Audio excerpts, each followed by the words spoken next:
Ladies and gentlemen, welcome back to the C Kappa Invitationals. We're getting close to the end of Season 1. We've got a best of 1 as well as a best of 3 coming up today. Up first is the best of 1. G7 facing off against Arcanys Gaming. Let's go ahead and check in on our bracket. It's been a couple days since we've seen coverage for this tournament here. We are starting in the lower bracket down at round 4 there. And after this, we will have TNC versus Sig Trust. So that is the round 3 semifinals for the upper bracket. Winner of that will be facing off Fnatic for the winner bracket finals. And, of course, the winner of that series will be moving on to the best of 5 grand finals. So whoever wins that best of 3 today certainly has a big opponent ahead. In that of Fnatic. So without any further ado, let's go ahead and hop on into this draft here and see what we're working with. Though you're going to have to excuse me here because I think my Dota sounds are on the wrong device and I can't, yep, they are, and I can't hear Dota noises. Okay, there we go. Should be able to hear Dota noises now on the stream, I hope. Well, time will tell. Oh boy.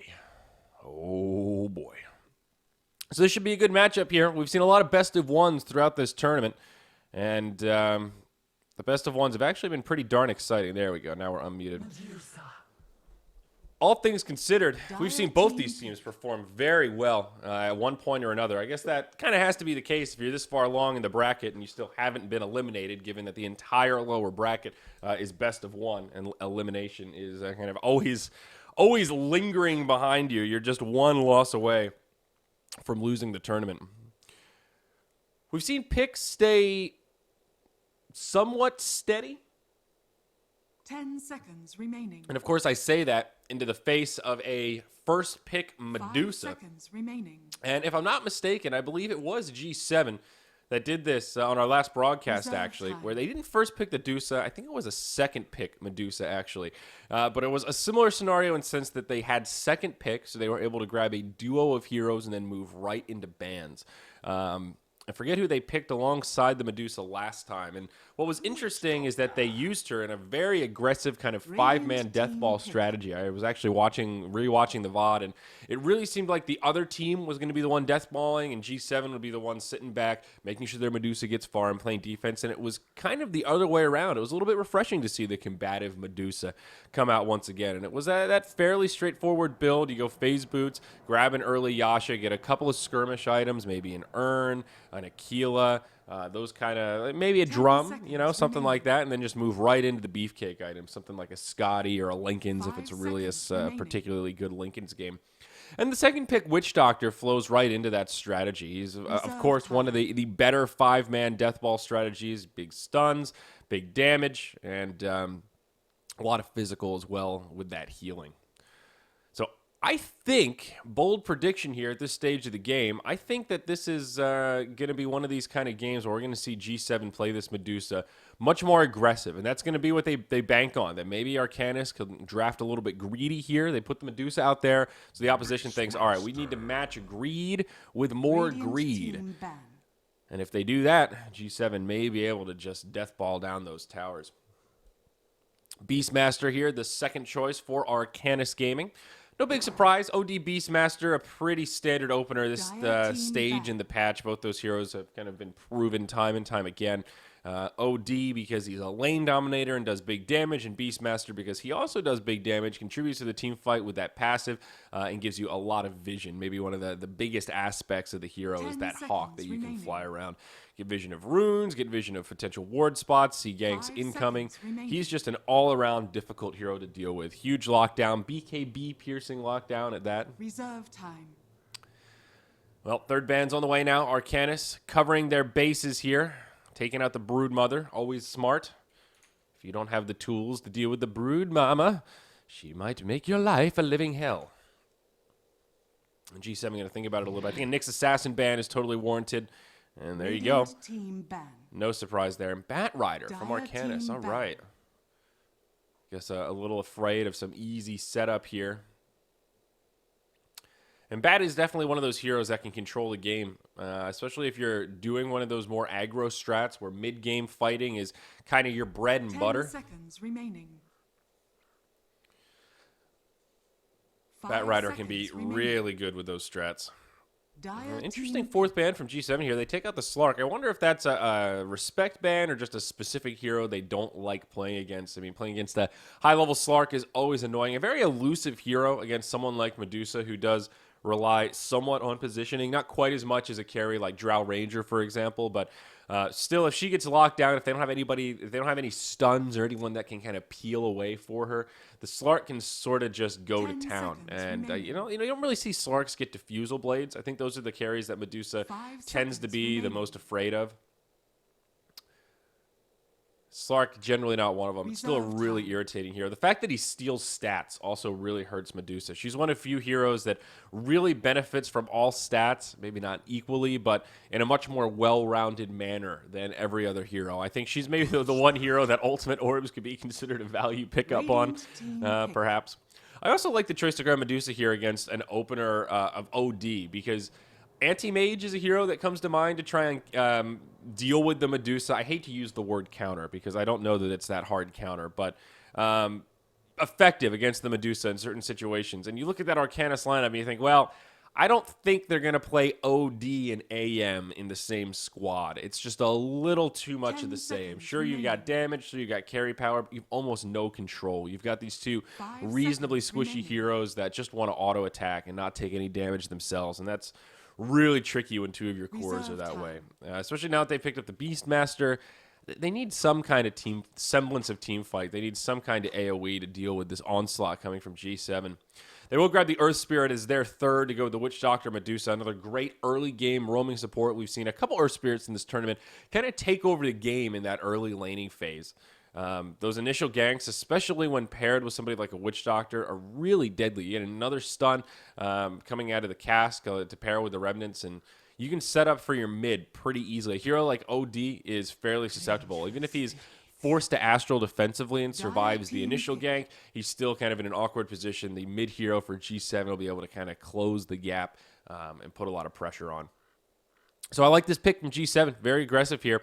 Arcanys will just strike back with a very standard support pickup. Vengeful Spirit. Does synergize well with the Beastmaster because he gives you a lot of vision. You get vision for swaps and stuns.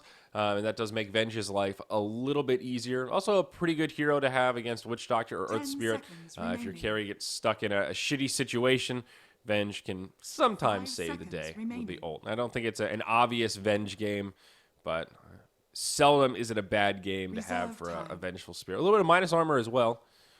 Doesn't really synergize with their team quite yet, but 10 maybe does seconds open up a remaining. couple earlier Roche possibilities for Arcanys. 5 seconds remaining.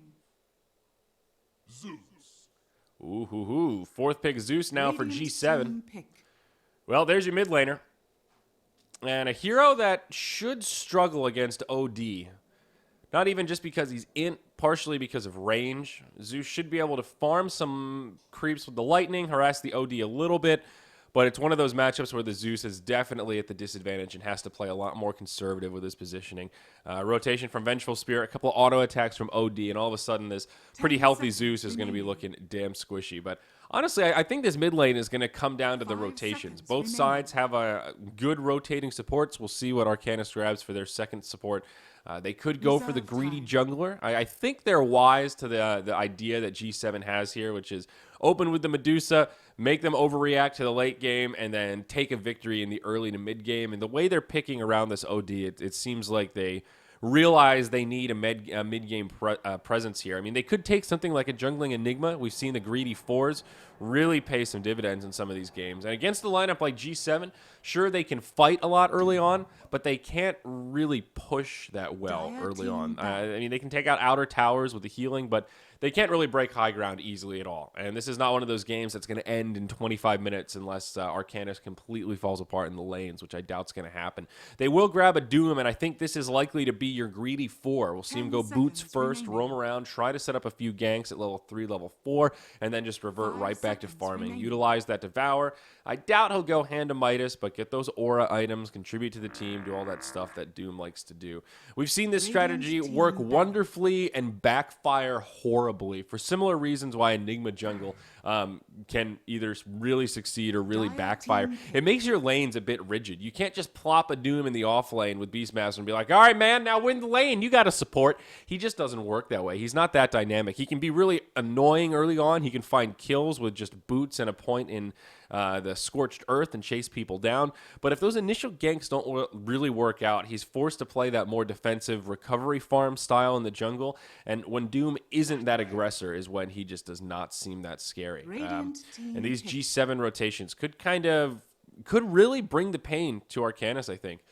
Even if Witch Doctor, Earth Spirit hunt in the jungle to try to find the Doom themselves, that could be a fairly effective strategy here as well. Move the mic here. Clockwork here. Final pick for G7. And whoa, daddy, there it is. Arcanys. They take the big hard carry. Big Mama Spectre. Going to be played by BNG. All right. Well, at least it's not an anti-mage. Global presence versus global presence. I worry about this Arcanys draft here, folks. I think it might be a little bit greedy. But we'll see. As we've seen in C Kappa, the greedier draft is not always the better draft, nor is it the worst draft. Again, we've seen so many of these games where, yeah, G7 can maybe take a lead in the mid game, but how do they break high ground before these carries get farmed? Seeing a Doom, Spectre, and OD all racking up the farm, that makes me a little bit nervous. Once that 30-minute mark dings, if G7 is less than like 2K net worth ahead and has not broken barracks, this game gets very hard, very fast. Now, they didn't get the Bat Rider, but they get somebody a little bit similar in the Clockwork. And, oh, Venge. Mackenzie, you're going to be in some trouble. Caskell started off, rolling Boulder in, and this is going to be an easy first blood. Venge does end up getting this ward down. And the question that comes to mind right away, ward? And I'm not sure what the Venge would say to that. It is a great ward to have down early on. They may be suspicious to it here. Why else would Venge be in the Roche pit? Perhaps they were thinking that maybe Arcanys would go for a gank, but they're pinging it out. And I think that one is likely to get countered. So Arcanys using both their wards here. The battle begins. Neither for the rune. I'm going to get a lane ward down here in the mid. So as close to that mid tower as you can get without it getting detected. Then, of course, this one up here. So no rune vision. Dire side, they're going to block the pull camp down bottom. And they are going to get a lane ward down for themselves. So both teams here obviously prioritizing that mid lane quite a bit. And like I said in the draft, we should definitely expect to see some early rotations on both sides of the coin here. So what are you doing, Boombox? He did go boots first. And you will start at the hard camp here in the off lane. Part of Doom's early rotations also really depend on RNG creeps. It's kind of an odd dynamic for a hero in that early stage in terms of everything that he can do. You know, like he has a built-in hand to Midas function so he can farm at least a little bit and kind of keep up. And then he's got movement speed to chase people down. And when you go boots first, you have this window where you can just pick on supports, especially when you have Infernal Blade to kind of soften them up, you know, utilize that mini stun duration. But he is somewhat at the behest of the creeps. I think the Satyr Tormentor is probably one of the better choices early on. 6 HP regen at level 1 is insane. That's a free ring of health you have just walking around in an aura. One of the more ridiculous creeps. The Shockwave can definitely come in handy for finishing off kills, though the mana cost is something you got to be wary about. An early Dire Alpha Wolf can be okay as well. You don't want it at like level 1, level 2, but even in that early mid-game, having that crit on you and a little bit of damage coming out for the team, really not too bad to have in team fights, and that's probably what we'll see him look towards. Also, the Mud Golem is one to look out for. The Boulder Toss stun, of course, is very handy, and who doesn't like seeing little baby Doomlings? Come on now. Here we go. Resumed.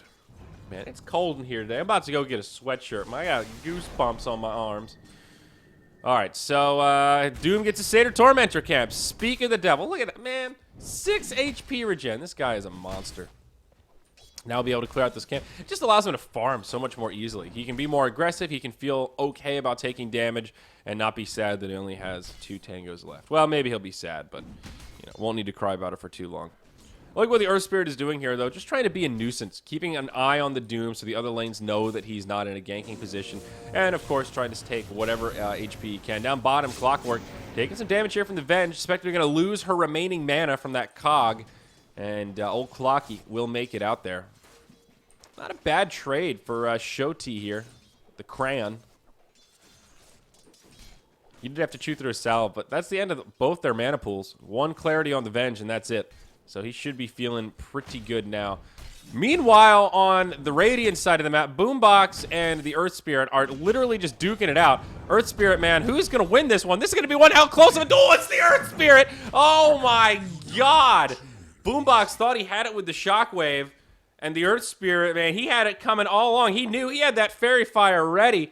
That was a trigger fire if I've ever seen it. That is impressive. And I'm also surprised that both of them lingered around so long. It's not very often you'll see that kind of game of chicken at like level 2 when just 2 dudes are pounding into each other and you're trying to figure out what the hell is going on. And I mean, what the hell is going on?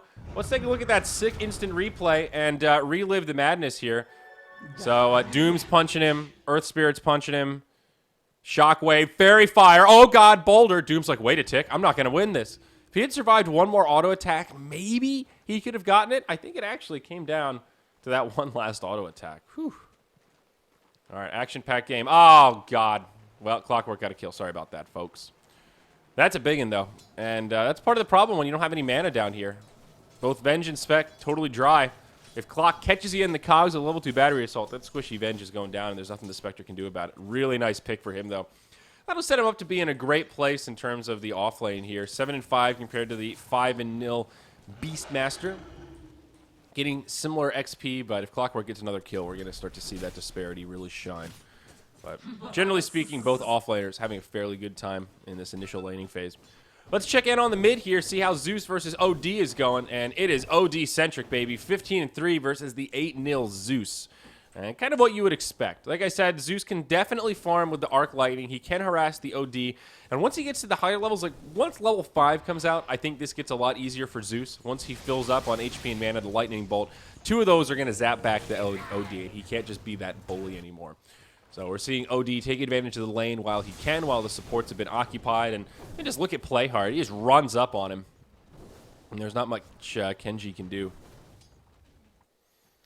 So he will just walk back to the base, empty bottle, couple of pooled tangos. He does have boots, so it's not quite as painful, but we'll need to fill it up. Meanwhile, bottom lane now, Clockwork, rotated on by Boombox. Power Cogs come out. That'll push back the Venge. The stun's already come, and now the dagger from Spectre. I think the Crayon's okay here. Shockwave from the... oh, that's from the other Satyr, actually. That's not from Boombox. They might try to turn here onto the Doom. Zeus comes down with some lightning, a rocket. A few more auto attacks, and they'll have it, but he does get away for now with 100 HP.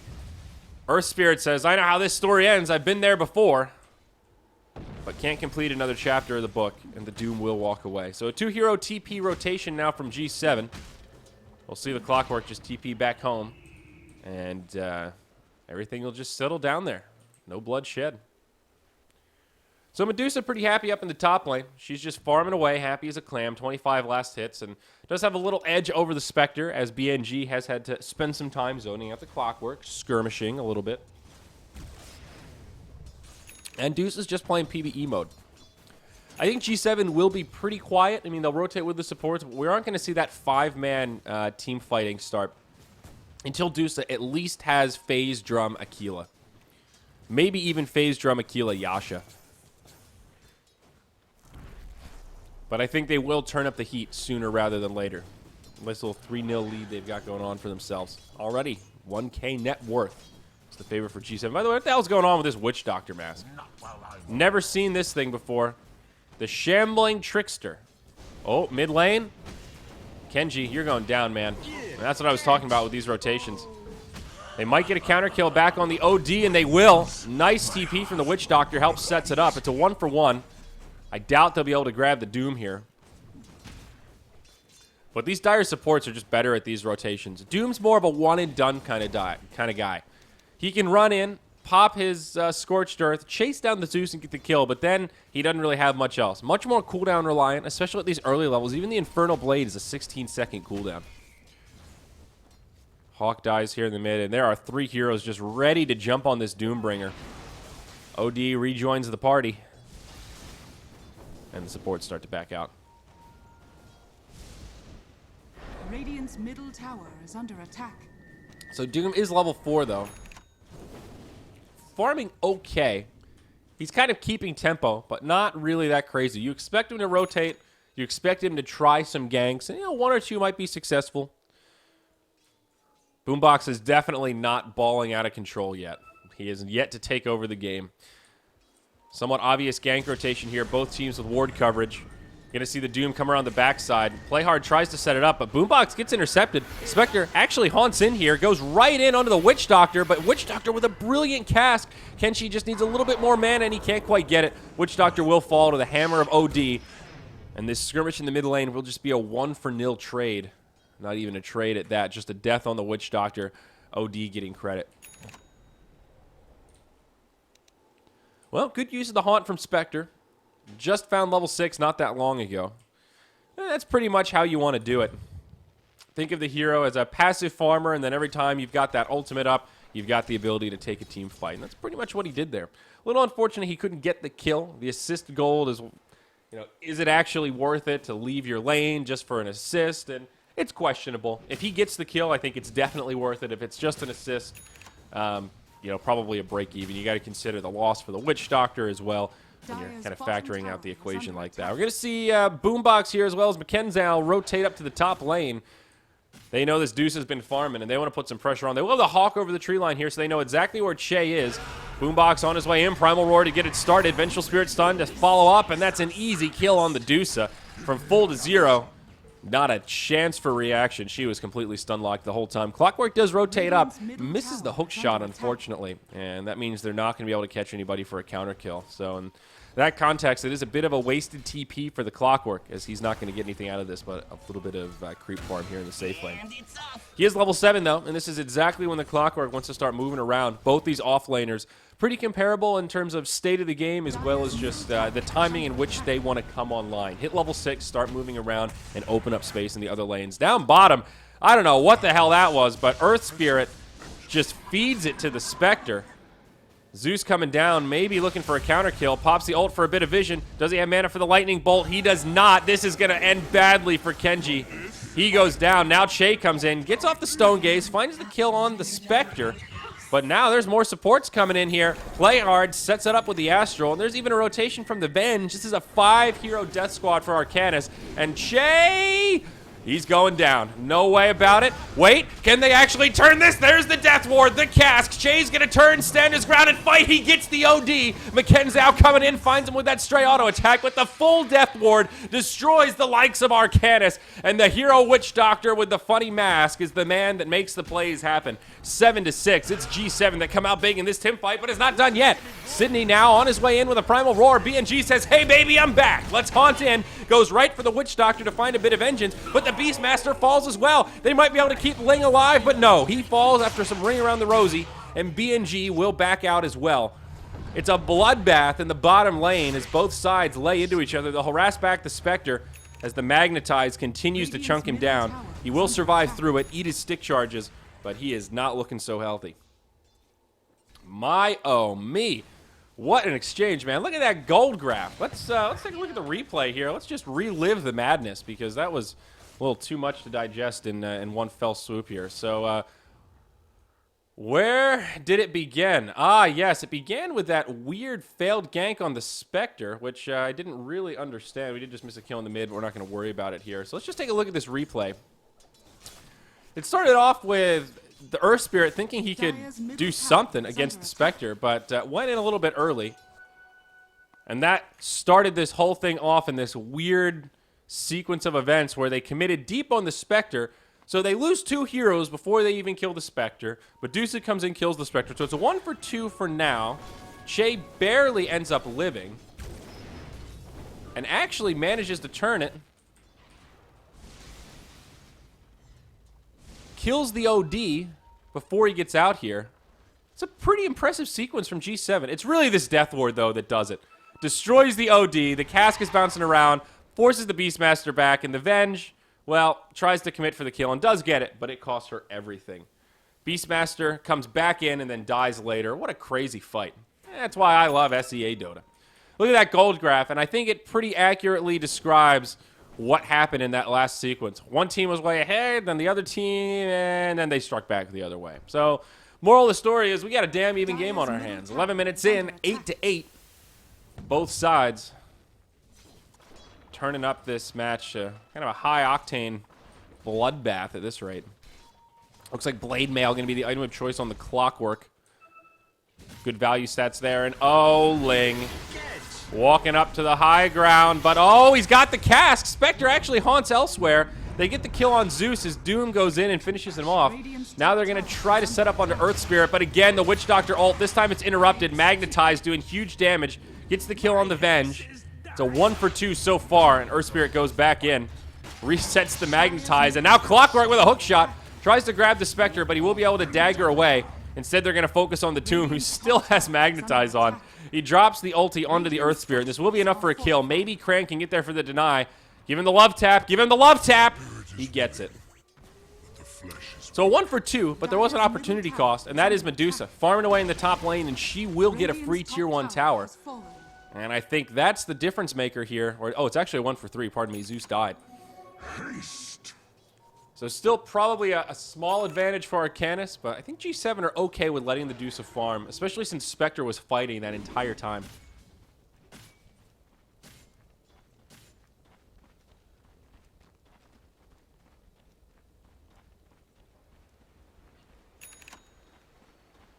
Radiant's bottom tower is under attack. Right. Radiant structures are fortified. An action-packed game, though, indeed. Kind of rare to see in the lower bracket, at least anecdotally in this tournament. We've seen a lot of these teams, even these two specific teams, when they're in the best-of-1 elimination, they like to play it a bit more conservative. Play safe, don't take undue risk. In this game, it's like both teams said, hey, we're going to run at you. You better be ready for it.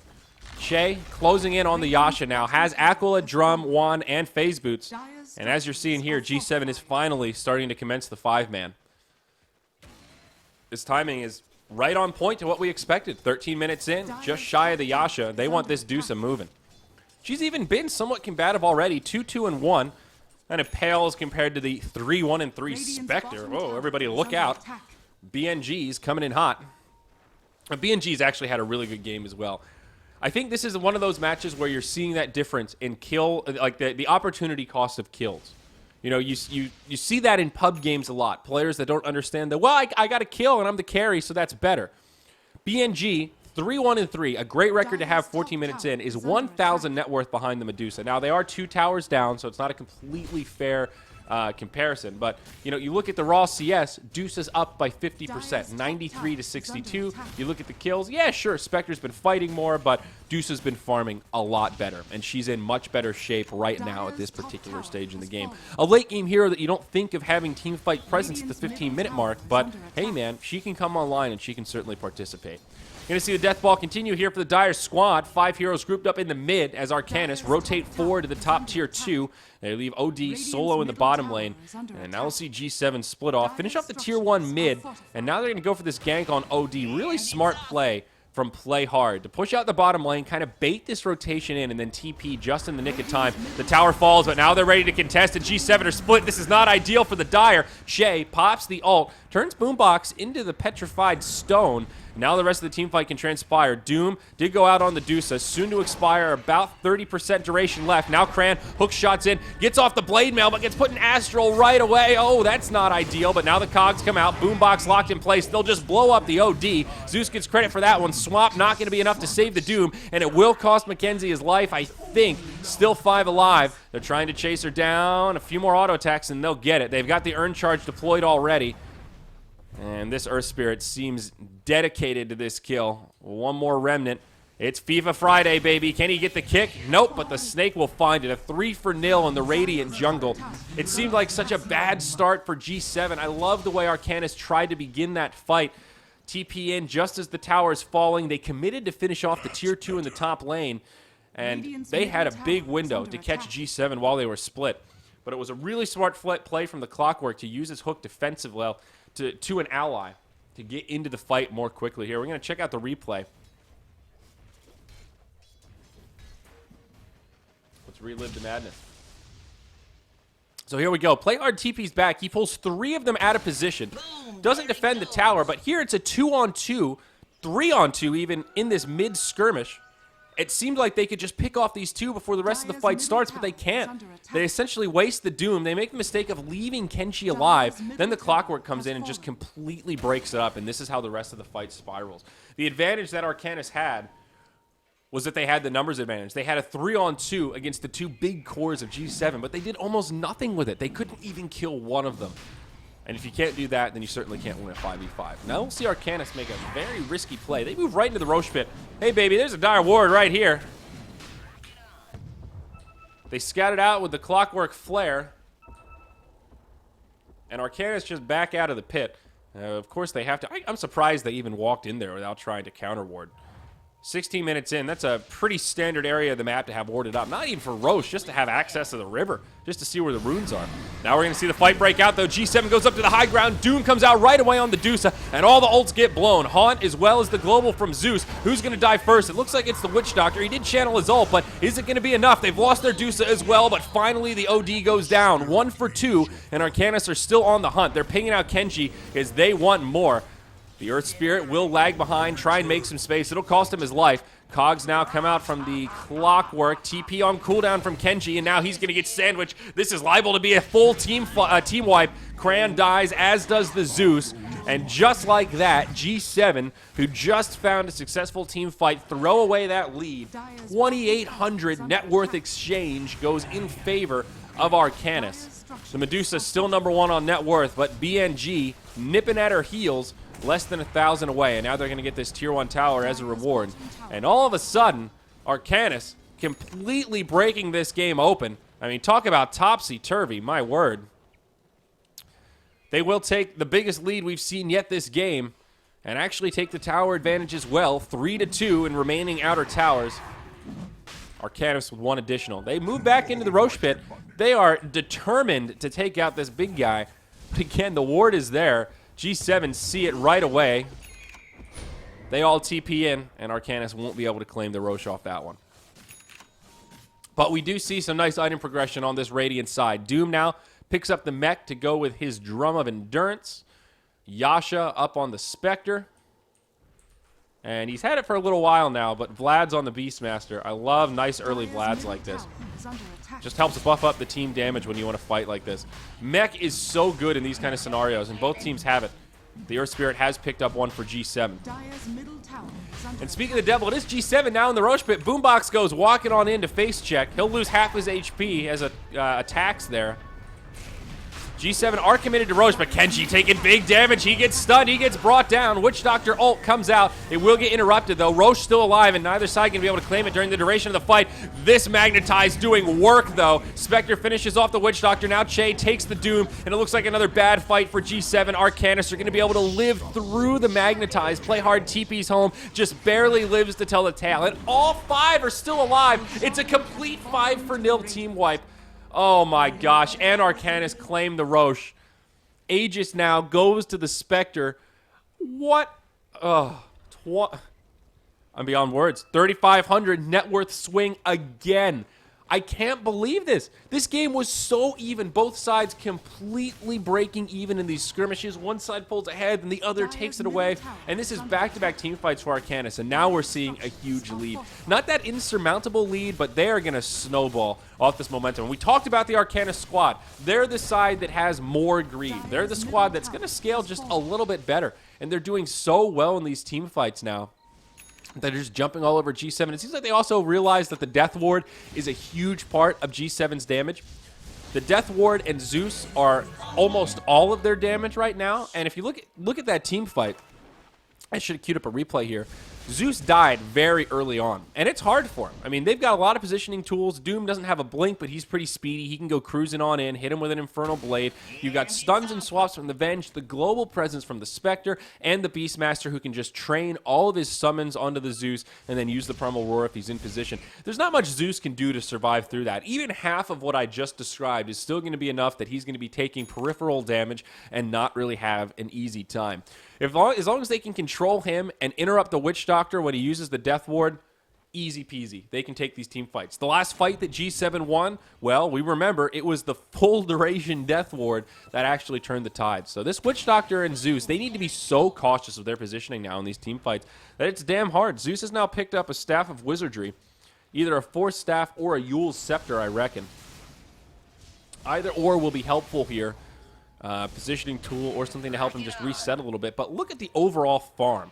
Zeus is their mid-hero. He's down below the clockwork now. OD is almost doubling the net worth of the Zeus, and that is scary. That's how you know your team is in trouble.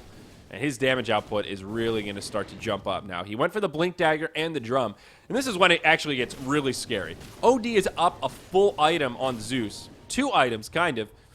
And that means he's got the mobility advantage. He can blink on top of the Zeus, and Zeus literally can't do anything but go, I got mana boots. I mean, that's literally about it right now. And they don't really have the best supports to try to peel for him.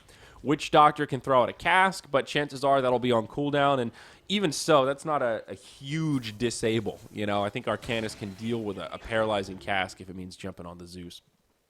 Necro Book level 3 now around the corner for Sydney. Just about 1,000 gold off. Always a big pickup there. And the Solar Crest on Vengeful Spirit. Great item here in this game. Great to have against the Dusa in particular. She's going to go for Yasha Scotty. Again, this build that I talked about in the drafting stage. Very well-rounded. Big fan. Gives you that early damage and mobility, and then you just go raw survivability and get the utility of the Scotty. This is a window where Che is going to be a little bit weak. He's going to need another 2k gold or so before we can finish up the Scotty, and once that item comes out, we'll see another bump kind of in his power curve, and perhaps that'll be when G7 try to take a fight, maybe use a smoke, do something like that. OD up to 2k gold, though. You know, I'd like to see the OD just go for a Scythe of Vice. Grab the Hex Stick coming out next. I think that would be quite good. Blink on the Doom now. Even more mobility tools for Arcanys of identifying that weak point. This will allow him to get in position against the Witch Doctor. Now he can use Infernal Blade to interrupt the Death Ward. You won't have to run over to him.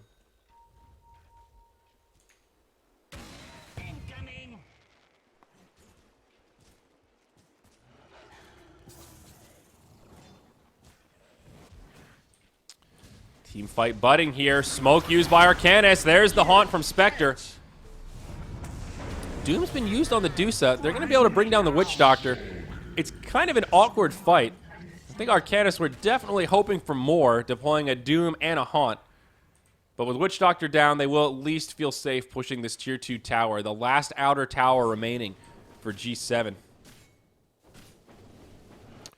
A small little net worth bump there. This may be a window, though, for G7 to try to take a fight. They know those 2 big ultimates are down. So we'll see what they do in terms of putting a defense on this tower. 10 seconds till Witch Doctor comes up, and they don't have a glyph. So that one will fall, and they'll just kind of brace themselves for potential high ground. Spectre, though, has the big scary item, and it is the Radiance. It's on the way out via the Courier. Only about a minute left on the Aegis. No, actually about 2 seconds left on the Aegis. So Arcanys will just back up. And G7 will be happy to see that expire. Going to be 1 minute past the initial timer here for Roche, so a slightly faster Roche respawn. Man, I can't believe Spectre got away with a build like this. Or, well, got away with a Radiance at this timing. You know, with a build like this is obvious BNG gearing up for early fighting. Drum, Phase, Yasha, Urn. To me, that says, I want movement speed. I want to be able to chase people down and get kills. And sometimes with a build like this, you're forced to just continue going down that road. You know, go into a Manta or go for an SNY, maybe get a Diffusal, and just continue finding combative items. But here, they found so much success in these team fights. He's 9-1-8. He's killed so many heroes that he's been able to recover from that early lack of farm compared to the Medusa, and has now just completely made up for it. Picked up the Radiance, and now farming just becomes so easy for the Spectre. You can just run around the jungle, right-click stuff, and things will die. I also worry about some of these squishier supports on the side of G7 in these team fights. All things considered, their team fight is not really that tanky. They've got 3 heroes that are below about 1,000 HP. So this could be rocky. Smoke gonna get broken here in the mid lane. Now Haunt used by the Spectre. Reality and swap back onto Kenshi. They destroy the Zeus to start off this fight. Now they're gonna go for the Clockwork. Spectre just gonna cut through the Blade Mail. Thing is looking very grim for G7 at this point. Venge almost interrupts that TP. Gets off a stun, but won't stop it. Witch Doctor also gets chased down. It's a quick 3-for-0. You can't even call that a team fight. That was just G7 flopping over as Arcanys ran him down. You know, honestly, this is starting to feel like GG territory. That was such a convincing little exchange. I mean, G7 didn't even put up a fight. Literally, 3 of their heroes just died when Arcanys looked at them. Tier 3 tower falls in the mid. No glyph now for the Dire. They've just used it. Mid melee barracks will fall, and Arcanys just head right to the bottom. They're going to leave the range standing and go for the tier 3. I mean, they're going to have Haunt in a minute. They've got Primal Roar in 60, and they've still got a Doom. It comes out onto Che. They see Kenshi. And just look how fast he dies. He gets the Force Staff, but nothing he can do. As soon as he shows his face, just gets destroyed by all those mobility tools. Witch Doctor gets 2-shot by the OD. Not going to be able to get a kill on the Dusa. But just, I mean, Earth Spirit literally auto-attack, ult, dead. Now that Dusa's out of mana, they'll bring her down as well. It's a 5-for-0 again. That's like 8-for-0 over the past 2 minutes. Arcanys just won the game. I mean, honestly, this is GG. There it is. It gets called as up top. BNG has already taken out that tier 3 tower, and just like that, 27 minutes, 29-13, Arcanys take the win. It was a damn even game until the 14-minute mark, and then it was like Arcanys just found their stride, found back-to-back team wipes, and just completely took over. Once they got that momentum, there was no coming back. And with that, we will say goodbye to G7 at this stage in the C Kappa Invitational Season 1. Arcanys will live to fight another day. Well played by the Spectre, 9-1-15. Very dominant performance all around. Great team synergy, great just team decision-making in terms of when to fight, when to farm, when to push.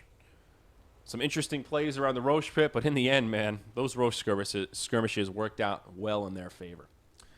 That's game 1 in the books today, guys. We've got a whole best of 3 coming up next. Sig Trust versus TNC, so stick around for that. I am Zyori from moonducktv. If you enjoyed the cast, give me a follow at ZyoriTV, as well as at moonducktv to stay up to date with all the latest happening in this tournament. We're coming back after this, though, so stick around. Thanks for joining us here for our coverage.